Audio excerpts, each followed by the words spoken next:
All right, Lars. After people join, I will accept your invitation and we will go live.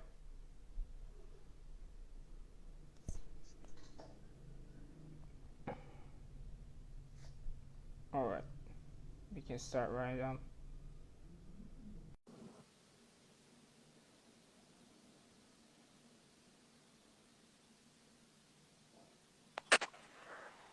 Hello. How are you? Fine, thank you. All right. So today we're gonna talk about Kveik yeasts and farmhouse ales and yeasts. So, how's it going for you in Norway? Well, locked up at home like everybody else. Uh-huh. Are you in quarantine right now? No, but government is asking everyone to stay home. Ah, the same thing. Just asking. No restrictions. We have the but they are being loosened at the moment. Yes, same thing. I think I can get your voice a little bit low. So can you get it close to the phone? Yeah, sure. Okay, now I can hear you better. So can I start right now? Yeah, sure. Okay. So first of all, I want to talk about you and how and when did you start homebrewing? I actually started homebrewing for the book. Oh, really? Yes. So I had homebrewed friends. Uh-huh. The homebrew, I would visit them, just do it together with them, but only a couple of times. Uh-huh. So my first homebrew was a Lithuanian Keptinis that I made for the book Mm-hmm. to try the recipe. Yeah. So you just started for the book? No, not for drinking. You were just for researching. I made a very small batch because I didn't know how it was going to turn out. It's really interesting. It's an unusual story, absolutely. Yeah. Some of the people like me, I started homebrewing because I went to the USA and I drank some good beers and I was like, I gotta brew these because I worked at the brewery and I was inspired by it and I started homebrewing 2 years ago. But All right. Second question. When and how did you hear about Kveik and why did you choose sharing it with people, like contributing it to world homebrewing literature instead of just using it by yourself or with friends around you? we I had tried traditional beer in Lithuania, Mm-hmm. and it was very interesting. At that time, I was already quite experienced as a beer taster. I tasted beer from a lot of places in the world. Mm-hmm. I'm a beer judge and so on. So I could tell that this was not normal beer. Mm-hmm. And it made me realize that we have this that I don't know anything Mm-hmm. about. I don't know anything about. So I decided that, hey, we should have a look. And quite quickly, we came across Kveik. Mm-hmm. It was mentioned in homebrewer forums, and Michael Jackson wrote about Mm-hmm. it 1995, I think. Mm-hmm. Oh, really? Yes. Uh-huh. Quite interesting. I didn't know that. I wasn't aware of that. What happened was that the Norwegian Brewers Association Mm-hmm. invited Jackson to come to Norway, and they wanted to show him something that was Norwegian. Mm-hmm. So they took him to Voss, and he met these brewers, and he liked their beer. Oh, yeah, east. So he took East England. It was beers, and then disappeared. Oh, really? Well, Nice it's story. too early. What did you say? I'm sorry. I think it was too early.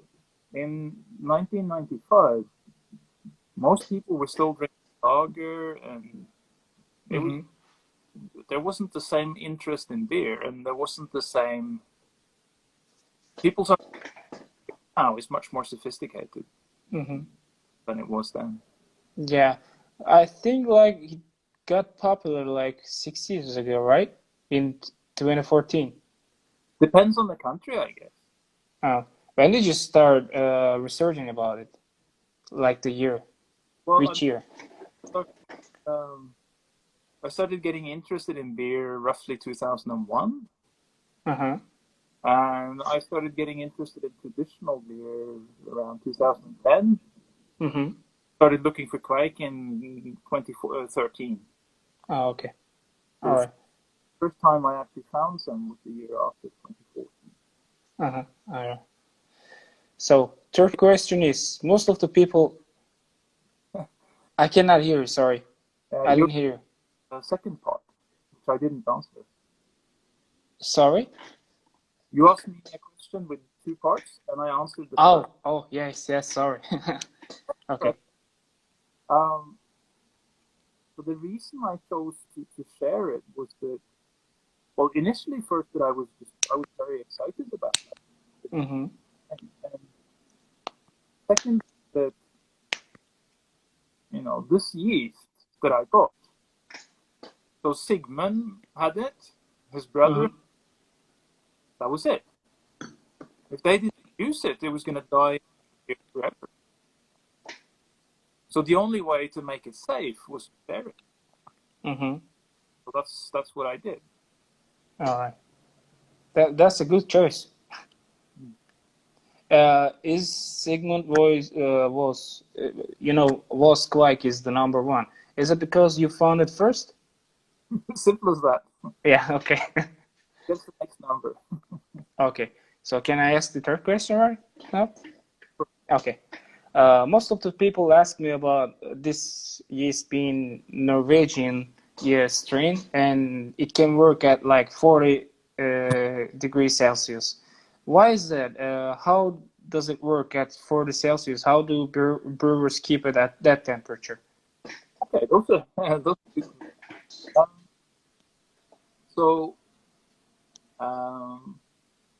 When Sigmund uses the yeast, to take one example, he has 150 liters of wort.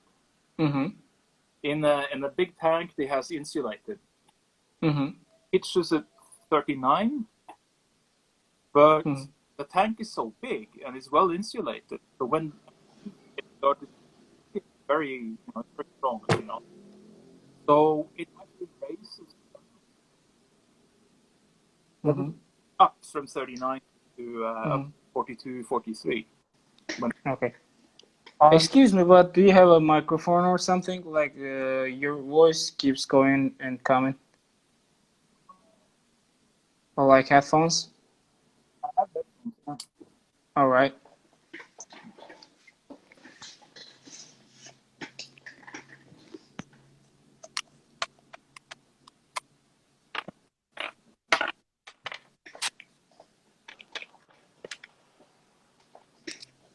Oh, this is good.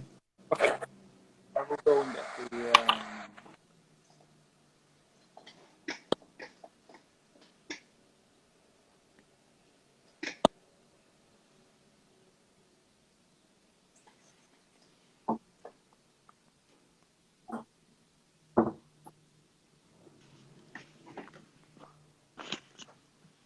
Can you say Right something? now is yes. Can you hear me? Yeah, perfect. Okay. Your voice is much better right now. Okay, yeah, good. I should have done this from the start. Yes. We were talking about the temperature. We didn't understand after the part you said it was insulated well and your voice didn't come. Yeah. Oh, okay. So it's well insulated and the yeast is really vigorous. It's really strong. So it actually brings the temperature up. So it goes from 39 up to 42, 43 while it's fermenting. And this is what people did all over Norway for a very long time. In fact, all over Europe. The pitch temperatures in farmhouse brewing were typically body temperature. Oh, really? So Kveik is not unusual. It's commercial brewer's yeast that's unusual. No, seriously. And do you think that Kveik came before? that's a complicated question. So the way it looks, the research on this is quite new and it's not really well established, but it looks as though wild yeast has the same temperature tolerance. No. And so when people started domesticating yeast, because of how it works with the cooling, probably they wanted to ferment this warm to get started early. Mm-hmm. And then their yeast kept this temperature tolerance, right? Mm-hmm. And then commercial brewers came up with equipment for cooling, like cool ships. Mm-hmm. So they could cool a lot lower. So they started doing that because if you do, you reduce the chances of getting lactic acid bacteria. They don't like low temperatures. Yes. Yeah. And then probably their yeast lost the ability to handle the heat. So did Kveik come first? In a way, sort of. Is it, or at least it keeps probably some of the original characteristics. Mm-hmm.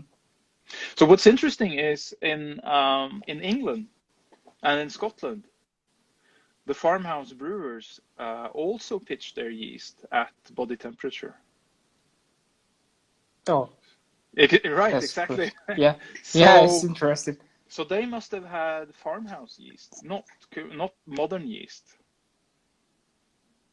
Oh, But what was it like? Well, we know it fermented warm. That's it. Oh yeah, that's it. So can we skip to the third question? Yeah. All right, it's about drying, and most of the brewer's yeast cannot be dried. What makes Kveik be able to be dried without infecting the original yeast? Right. Or like harming the original yeast? Yeah, it's actually the same answer. So wild yeast can be dried, and in Norway, absolutely everybody dried their yeast all over the country. Mm-hmm. And the reason is that Norway is far north. It's difficult to grow grain there. Yeah. And these people were, what these people turned into beer didn't become food. Mm-hmm. Because, the grain that they grew, that's what they had to eat. Yeah. If you made beer from some of it, you couldn't eat it. Mm-hmm. As one of the brewers put it, you were taking the food away from people. So they could only brew once or twice a year. Mm-hmm. Then you have to preserve the yeast 6 months, 12 months. Mm-hmm. You are going to dry it, right? Yeah. So they always did. That's why they had these things, right? Oh, yeah. Yeah. That's really interesting. Yeah, I think you answered it, but the fifth question is about storing. How was Kveik stored in old days? Right. I showed you this yeast ring, right? Mm-hmm. These were quite unusual. Mm-hmm. So they exist in Norwegian museums, and they are mentioned in old documents, but they're quite rare. Mm-hmm. So the log, a piece of wood that's carved, was more common. You would carve them with holes so that the yeast would gather there. Mm-hmm. But some people would just take a tree with curly bark, saw it off, and use that instead. All right. Or cloth, flat bread, pieces of wood, almost. It's a very long list. Yeah. All right. The sixth question is about Kveik ring. We dry our slurries in oven, even though it's not as sterile as a laboratory environment. Yeah. It's better than drying it in an open environment. How did all brewers or existing brewers keep their yeast without infecting and dry their yeast in open air? Yeah, today I don't think any of the traditional brewers dry in the open air. And it wasn't that common to dry it outside in the old days either. You would often hang it inside the house, actually. Inside the house, yeah. Yeah, or in a storehouse on the farm. But the man that yeast number 2 comes from, Svein Rivenes, he told me that his grandfather used a ring of straw. and he would hang it outside the barn on the outside where the roof goes like this, because there was most air there. Yeah. And he says that when his grandpa took down the ring, there would be bird shit on it sometimes. And he says Grandpa would just scrape it off with a knife and throw it in the wart. Really? And then he laughed like you did now, because he's what, 75 years old. He just couldn't believe this, but his grandpa was yeah, this is fine. Oh, really?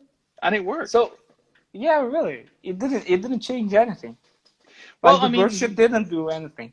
Well, I mean, the yeast that he uses is the one that they had in this valley since forever. If you compare it genetically with the Sigmund Järnesses, you can see that they are related. You see it in the genes. I see. They must have kept it under control. Of course, if it went bad, you would throw it away, right? Yeah. So as your blog says, when it goes bad, you just borrow the yeast from your neighbors. Yeah. And the people in that valley there were 12 farms that brewed until the year 2000, roughly, and the yeast just went back and forth. You would just, if you didn't have yeast that was fresh and ready, you would just call your neighbor. You brewed recently. Do you have some? Yeah, sure. And you would get it. Yeah, so they had one yeast in a sense. Actually, you gave the answer for it, but I want to ask. The second question is about, I saw a picture on your blog that a brewer throws the yeast with his bare hands without sanitizing. Doesn't it change anything in the yeast or in the final beer? Doesn't seem like it, no. Oh, really? No. No, it doesn't seem that way, no. Really? So we're always worrying about sanitation while trying Kveik or making a beer, but if it doesn't change anything, we don't have to worry about it, do we? I think the risk goes up, to be honest. But these guys are making strong beer, which is less likely to be infected. And the yeast is very quick. So when your brew starts out, you start with the fresh wort. This wort is very vulnerable. You have all this sugar, there's oxygen, there's high pH. This is great for almost any kind of organism. And then the yeast gets started, and whoop, all the oxygen is gone. And then the pH goes down, then the sugar disappears, and alcohol comes out, and it's no longer fun to be bacteria in there. I see. So in fact, this thing that you pitch a yeast that gets going really quickly is part of what protects the brew, actually. I see. It's not 100%, but it helps. Yeah, totally. The eighth question is related with the previous questions. And actually, maybe you answered it, but I guess that the old brewers did not use any chemicals or like precautions for sanitation. How did they use it? Well, they were very careful with sanitation. So this really? I know they touched the yeast, but they were very careful with sanitation. And one of the things that always is repeated in these old documents is you had to clean carefully. Everything had to be spotlessly clean. And, if you had like a scoop that you would use to move wort or something, or a bucket, you would never put it on the ground. You would hang it up. So they used wooden vessels, and they would always clean it with juniper infusion.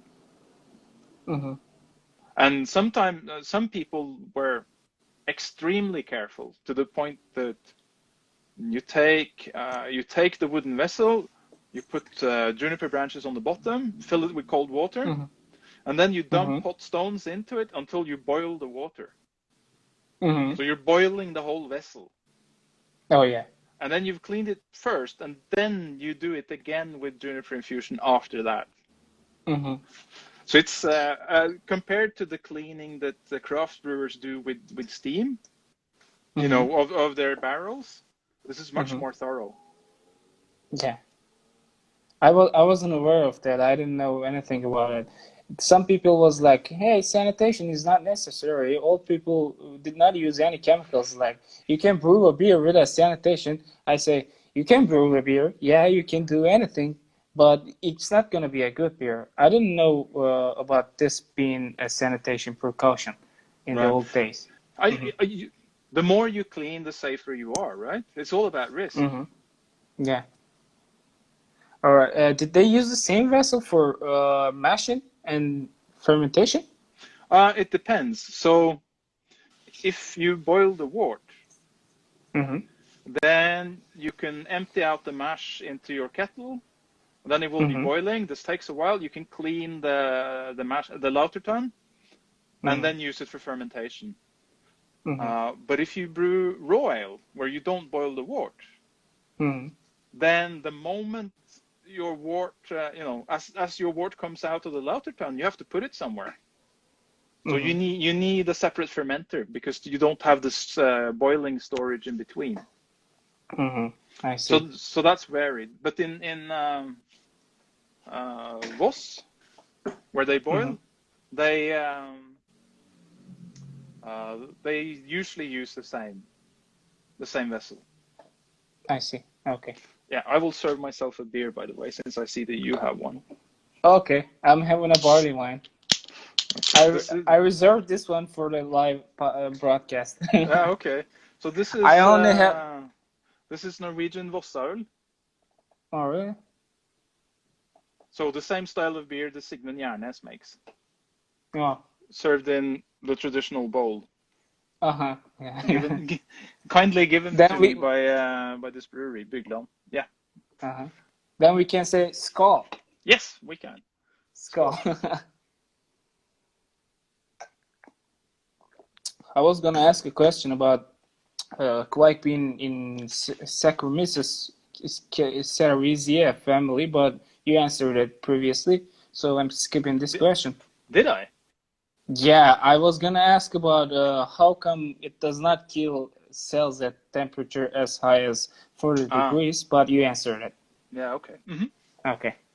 So the 10th question is, while we are using 11 grams of dry yeast for a wort that is below 1,050 OG for 25 liters, why do you recommend using such small amount like 1 gram? What makes it different than other yeast in that perspective? Basically, the traditional Kveik brewers, especially in the northern region, they use very little yeast for 150 liters of beer. Like just a few flakes. Oh, really? Yes. So is it like 5 grams? I didn't weigh it, but and 5 grams for what? I suppose maybe 10 grams for 150 liters sometimes. Yeah. Yeah. Some of them use even less. But so the yeast is used to it, and it seems that. And I have to be careful now. For some of the Kveiks, this will give you more aroma. It's called underpitching. Yes, but not all of them. So they behave differently. So this is people think a Kveik is being one yeast, but they are many and they are different from each other. Yeah. How many are there? Do you know? How many do you know? Well, we found 35. But 35. Yeah, but that's 35 cultures, not 35 strains. So there are many strains in each. The number 5 on the list was analyzed by the Carlsberg lab, and they found 47 strains. In that. What was the number 5? Name of the number 5, by the way? Hornindal.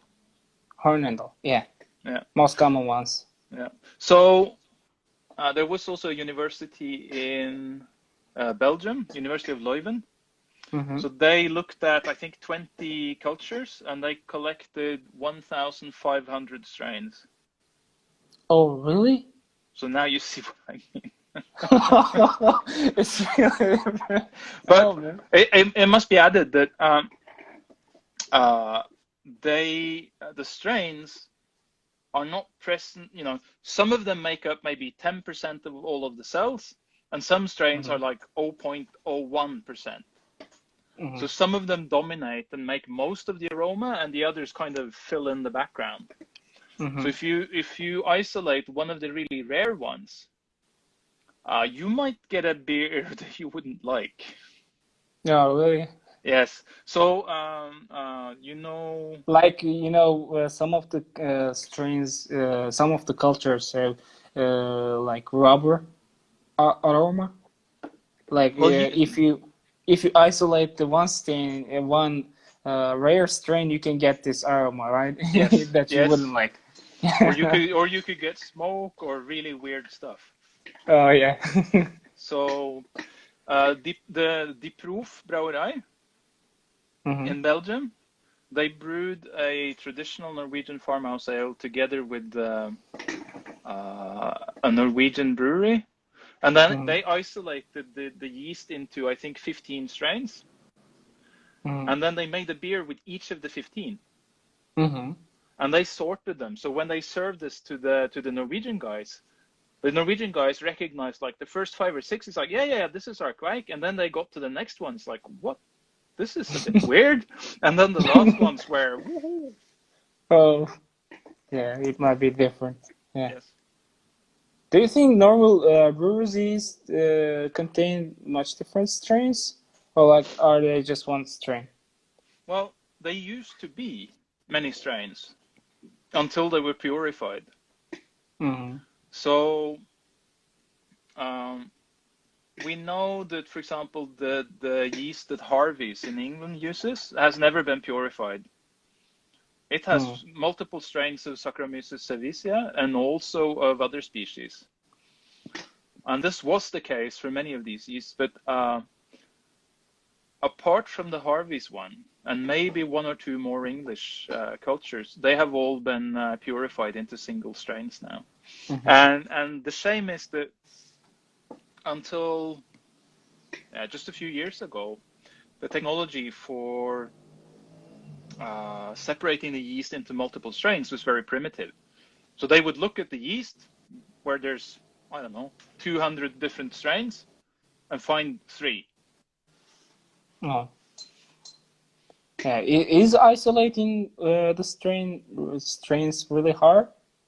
Not really. For someone who has microbiological technique, you use these agar plates, and you spread out the yeast really thinly, so that one cell lands alone and then grows and forms kind of a circle on the agar. And one of the things they do is they look at, do these colonies look the same? And you can put colored substances in the agar. So that, okay, if the yeast is able to eat this type of sugar, then it will look green because we put green together with this sugar, stuff like that. I see. But they also look at the genes, and that's where you really are able to tell. Isn't it really hard to separate 1,500 strains? Like how long does it take? I don't know, but they spent a lot of time on it, yeah. But I know that some of these labs have certain types of automated equipment that perhaps could be used for that. So I don't know if they did everything manually. But yeah, it's a lot of work. Yeah. Yep. So 11th question is about Kveik fermenting line. How can Kveik complete fermentation in 3 days? Is it the cell count it has per grams, or is it the capability that it can reproduce so fast? Or is it both? Can you tell us more about it? We don't really know why it is so fast. That's another trait that's common for farmhouse yeast from many countries. So Lithuanian farmhouse yeast is also very fast, for example. But we basically the researchers are looking at how Kveik has these capabilities, how they work genetically, but they haven't understood it yet. So we don't really know. All right. The 12th question is about Lellman released the Kveik in dried, and it has like 11 grams per pack. Yeah. Isn't that way over pitch that you recommend? What's the difference? Like, does it have some yeast nutrient in it? No, as far as I understand, it's just the yeast. But I think they did it because it's what the market expects. If you got the pack of this yeast and you discover it's like 1 gram, you would go, "What the? They cheated me." What the hell? You know what I mean? Yeah. The same thing happens in Turkey too. Yes, right. I can imagine. So I think it's just that. Isn't it way over pitch for like 11 grams? Like, how do you get the aroma with 11 grams? You will still get aroma, but maybe you don't want so much aroma. Oh, There's that too, right? Or maybe your yes, batch is big, and you don't have to use everything at once. yeah. All right. The 13th question is about underpitching. What do you recommend underpitching or not? And what happens when you underpitch or overpitch? Right. So in general, if you want more aroma, it's good to underpitch. We know it works for Hornindal and Voss. We know there are some others that it doesn't work for. Does it work on Stranda? I don't remember. Escarpment Labs has this poster where they did experiments on underpitching, and they measured the amount of esters that you get. So you can look at the graphs there. All right. But they only tried like 5 or 6 different ones. So for most of them, you don't really know. And when you underpitch, you need to make sure there's enough oxygen. Yeah. Because the yeast needs oxygen to reproduce itself. And also, there are cases where, let's say you have a low pH to begin with. Maybe you did a kettle sour. Then you need more yeast. Yes. Yeah. And also, if you have low original gravity, like 1050 or less, then your yeast will need a little help if it's Kveik. Yeah. It will need like yeast nutrient or something like that. Is it the same with Oslo and Ube? The strains that I think they are not actual Kveiks. I want you to mention about this. I think they are not actual Kveiks, but they are sold as kind of Kveiks. And do they really need that oxygen, like for the wort below 1050? This Ubbe, that is a normal Kveik, I think. The Oslo one, I know better. It doesn't taste like a normal Kveik. Produces much less aroma. Yeah, it's called lager like Kveik. Yes, but it is a Kveik. Genetically, it is a Kveik. Do you know where it comes from? It comes from Eikotid, a brewery in Oslo. So what they did was they mixed a lot of Hornindal cultures from different brewers in Hornindal. And then they used that for a long time. And then Bootleg Biology isolated this Oslo out of it. And Bootleg, when they looked at it, they thought it was a hybrid. No. Which is understandable because Kveik is a hybrid. All of them are. Yeah. There are a lot of strains in it. No, they are Kveik formed by the mating of 2 parents. One was continental brewer's yeast, and the other we don't know. Oh. So all of them come from that. But it was all Saccharomyces cerevisiae. So, but anyway, so they thought it was a hybrid, and they sold it as Oslo because they thought it was something that was created in this brewery. But later it was found out that no, it's a normal Kveik. But it will be one of those rare ones, right? Yeah. All right. It's the 14th question is about, while you were saying 1 gram is enough for 20-25 liters wort below 1050 OG. I think I asked this question. Yes. Yeah, you did. This is we know that. Yes. Okay. We know that Kveik can complete fermentation in such short time, like 72 hours. what happens when we leave it in the fermentation vessel more than a week after flocculation and fermentation is complete? Does that cause off flavors? I don't think it will cause off flavors, but you do give the enemies like bacteria and so on time to grow. So you will harvest more of those things than you would have if you harvested early. And if you are using the mixed culture, the original ones, then probably you are changing the balance between the strains. The slow-growing ones now have time to catch up. And then if you repitch it many times, problems can grow. If you do it once, it's probably okay. If you do it many times, it's probably not okay. No, okay. The 16th question is a technical question.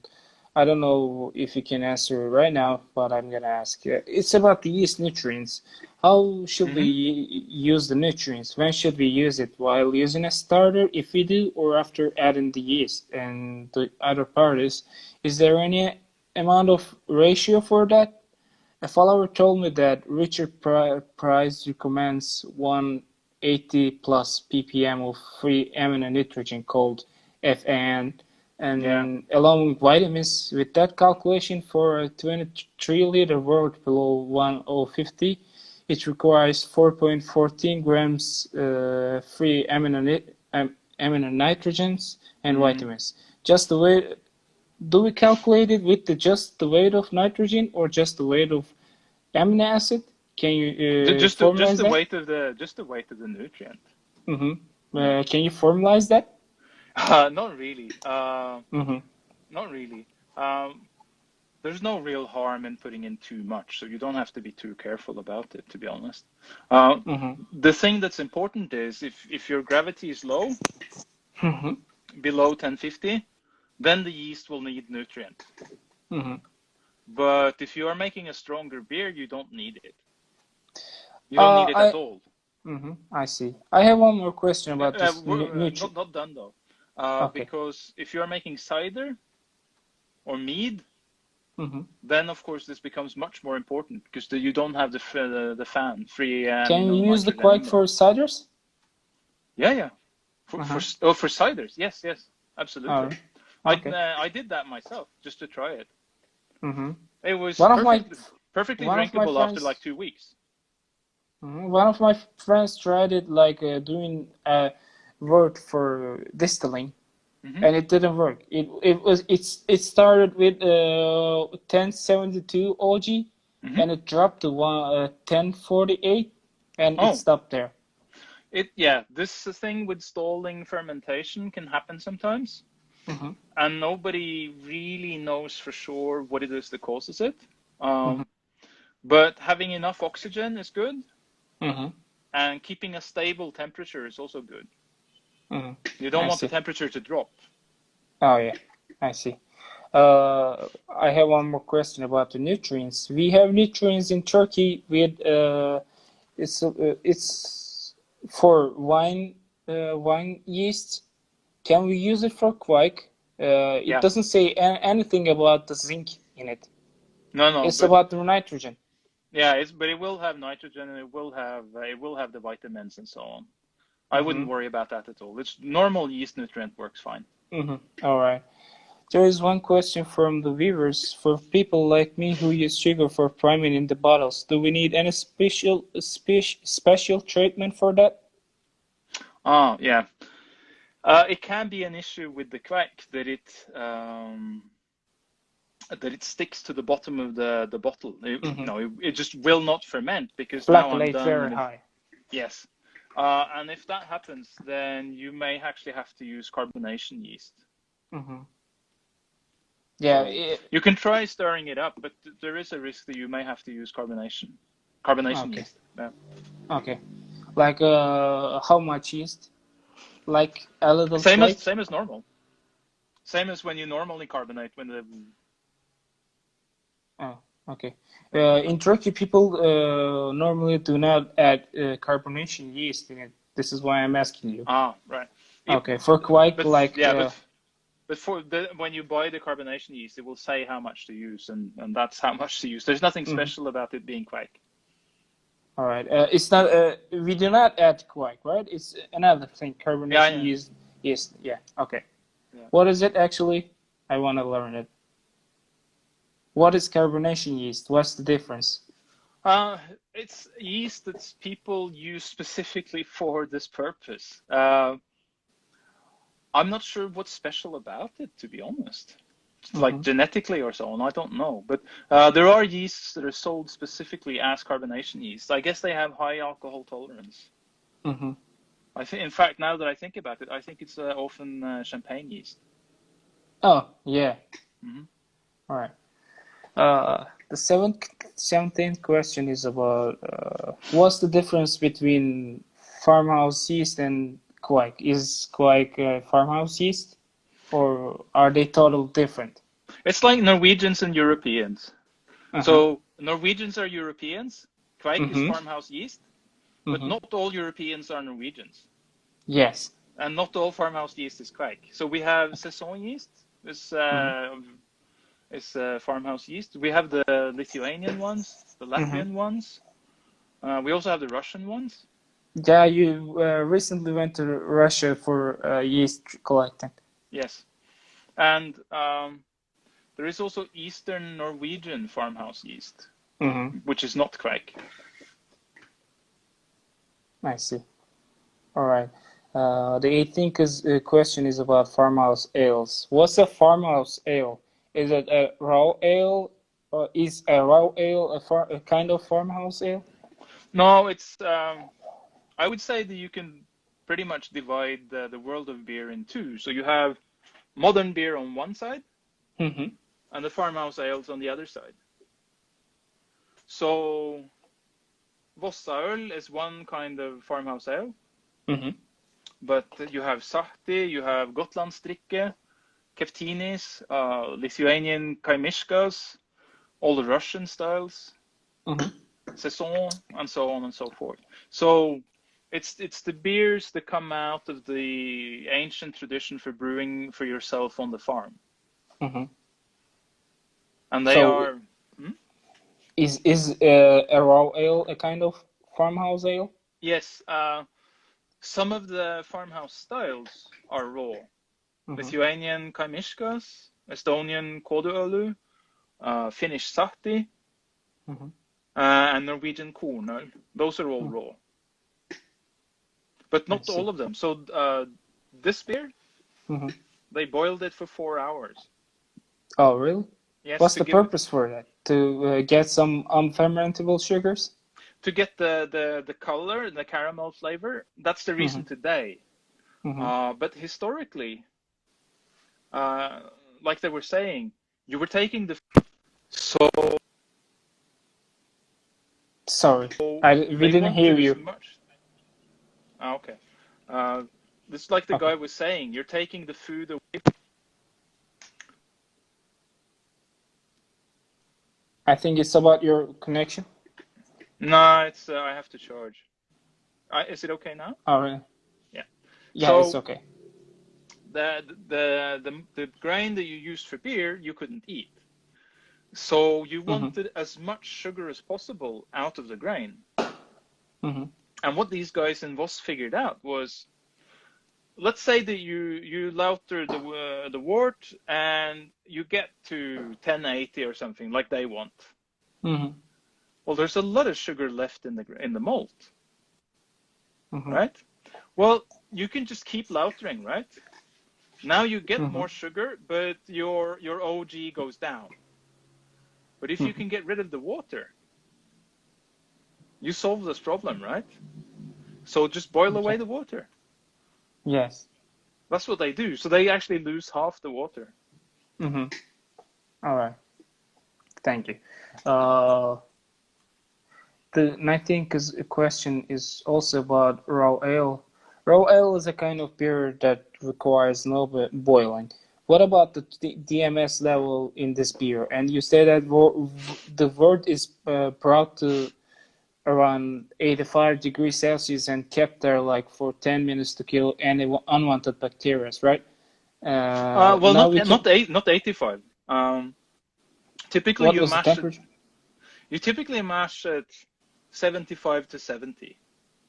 No, then that's enough. You leave it there, and you leave it there for 2 hours maybe, and then you lauter with really hot juniper infusion, maybe boiling. So when the wort comes out, it's at 75 probably, roughly. And DMS generally forms at 85 and higher. So you don't get a lot of DMS to begin with. And it's also, at those temperatures, it's also quite volatile, so it will tend to evaporate off. So the problem with DMS is when you boil so that you form DMS, and then it condenses and drops back down. That's when you get trouble, because then you get a lot of DMS and it's too much. You can't get rid of it all. You have to boil it off, right? Yeah. Yeah, you have to boil it off and make sure it doesn't come back. Because it's these, if the water that has evaporated, if it condenses and then falls back down, it will add DMS again. Yeah, you will still have the DMS. Yeah. Yes. All right. I was gonna ask about the measuring the temperature, but you said that maybe boiling water, juniper infusion, and I got the answer. All right. Thank you. Did you? Are you sure? Yes. Yeah. There's a question from the viewer. Will Kveik replace classical ale strains? Do you think isolates will replace authentic Kveik cultures? How do you see the future?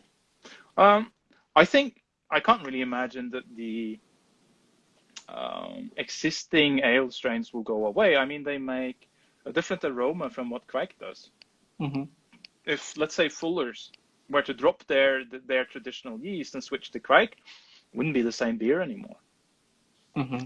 But I think it's possible that for certain types of beer, the Kveik will maybe not replace the existing ones completely, but start to edge them out a bit.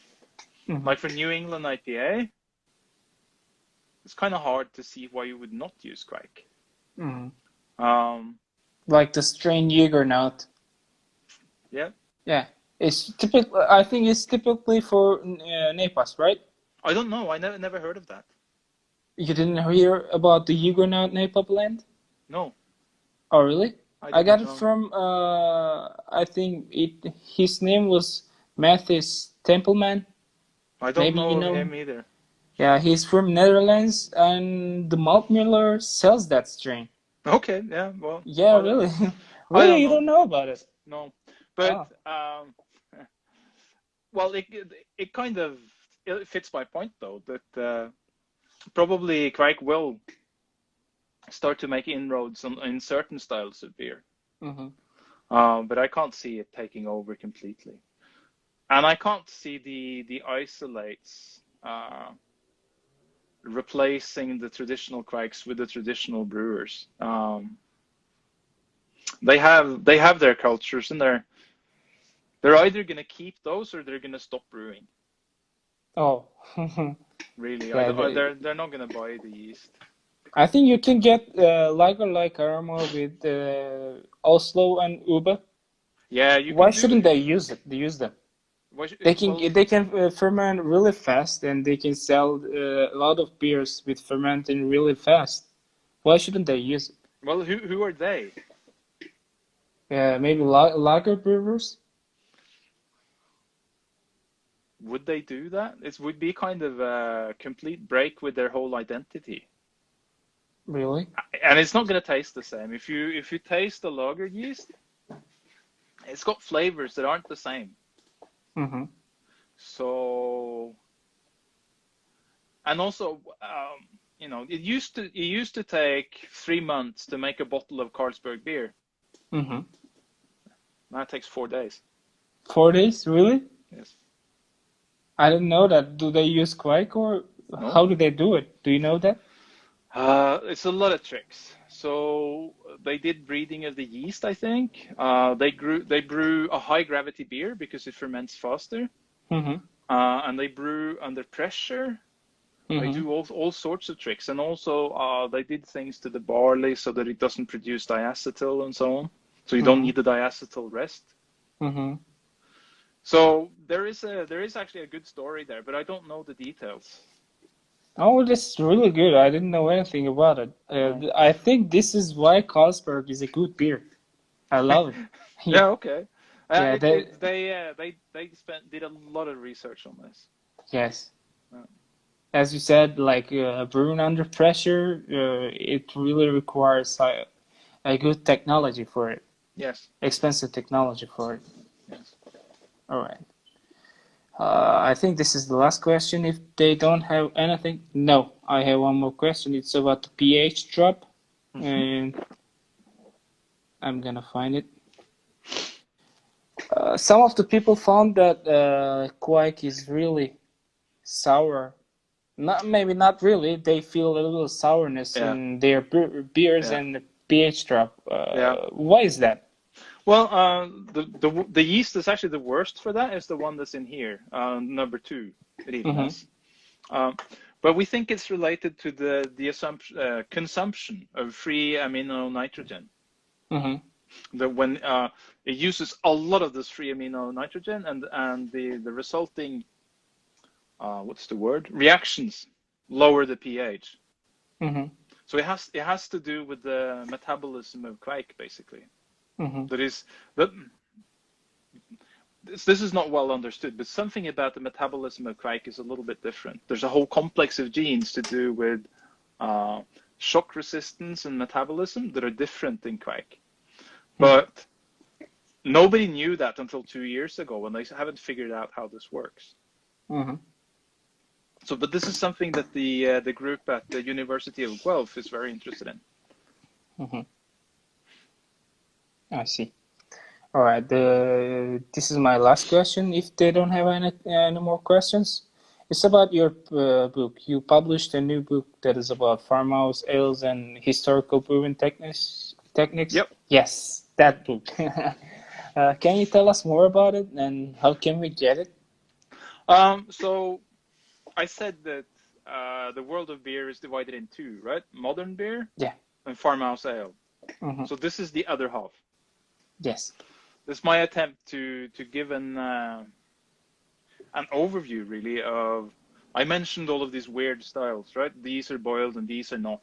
So all of that I put into this book and tried to organize what have we learned about farmhouse yeast, what do we know about the brewing processes, what do we know about ingredients, how they made malt, and what are the various styles, how do they work, stuff like that. So it's meant to be kind of the big picture view, because the subject is so huge that I had to just do the highlights. That's it. Something happened with the audio now. Can you not hear me? Yes. All right. Yeah, we can hear you too. You stopped. Is that it? You were saying something about highlight? Yeah, it's just the highlights, because the subject is so huge that I couldn't really go into depth on anything because there's just too much. But it has raw ales, it has stone beer, it has oven-based beers, yeast, Kveik, Baltic yeast, Russian yeast, all of this stuff. Where can we get this book?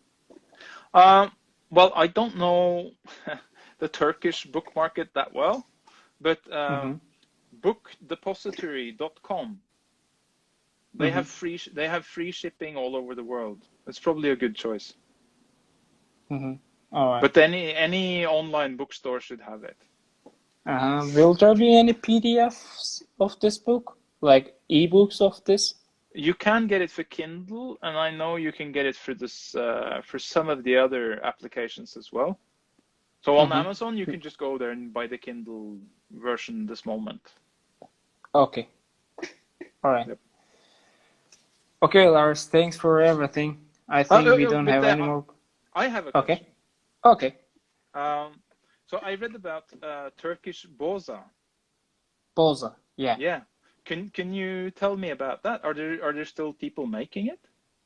Yeah, there are people making it. My mother is making it, but I'm not sure about the making process. No, but is it alcoholic? No.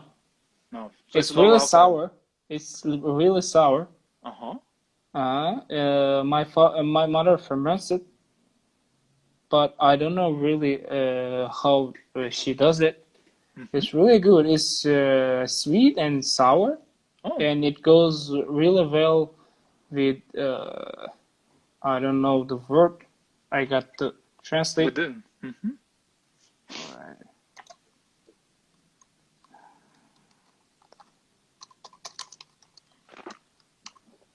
Cinnamon, with cinnamon. Oh, yeah.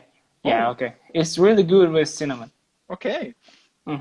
Sweet and sour and goes really well with cinnamon and low alcohol. Yeah, a friend of mine says it's alcoholic but very small. I didn't know it has alcohol in it, but maybe yes. Yeah, I bet there is a little bit, but probably not so much that you can get drunk. Yes, and some other guy says that some bozas in Bulgaria with very low alcohol. Yeah, that makes sense. But could you like 2% or 2.5%? Yeah, that makes sense. Could you ask your mother about the recipe? Yes, I can. The reason I ask is in this book I have a chapter on what did people drink every day. In some places they drank beer, but they had a lot of other strange drinks as well. And I wonder if boza is related to some of the Northern European drinks, but I need to know how it's made.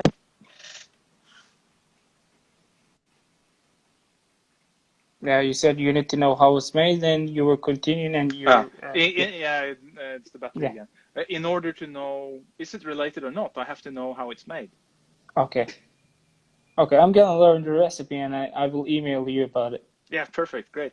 Okay, thank you. Do you have any more questions? No, that was the one. Okay, thank you. And we, as Turkish homebrewers, thank you for joining us and answering all of our questions. And maybe we can see each other more, and we can talk more about Kveik in depth. Yeah, let's see. Thank you. Yeah, thank you for having me. All right, thank you. See you. Bye. See you. Have a good night. You too.